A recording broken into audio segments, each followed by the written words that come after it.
Guys আমরা এখন যাচ্ছি হচ্ছে যে মেমারি বই মেলা। আমি বেরিয়েছি, রূপা বেরিয়েছি, আর একজনের বেরোনোর কথা ছিল। মানে প্রত্যেকটা ফ্রেন্ড সার্কেলে এরকম একজন থাকবে যে লেট করে আসবে। আমাদের টেকারের টাইম ছিল কত, 1:45 টেকারটা, তাও ওকে বলেছি বাড়িয়ে 40-এ দাঁড়িয়ে থাকবে। আমরা দুজনে দাঁড়িয়ে আছি যে 40 থেকে।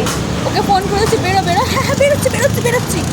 দিয়ে টেকারটা তাও লেট করে এলো, মনে হয় 55 এসেছিলো, বল 55 এসছে, তাও মানে ফোন করছে বাবা। মানে ওদের যে স্টপেজে এসছে দেখছি যে ফাঁকা, ওখানে কেউ নেই। তারপরে টেকার বেরিয়ে চলে যাওয়ার পর ফোন করছে, মানে দুবার ফোন করলাম, ফুল রিং করালাম, তারপরে ফোন ধরলো না। তারপরে ফোন করছে যখন আমরা অনেকটা বেরিয়ে চলে এসেছি, কোথায় রে টেকারটা কোথায়? মানে কি বলবো, কি সত্যি আর কিছু বলার নেই। ওই মহান ব্যক্তিকে না দেখালে আবার কি বলবো, কি হবে না, মহান ব্যক্তিকে না দেখালে মানে আমাদের ভিডিওটাই মানে না, মহান ব্যক্তিকে না দেখালে এই ভিডিওটা ভাইরাল হবে না। সত্যি মানে এত লেটুস, কি বলবো, 1 নম্বরের লেটুস মাল।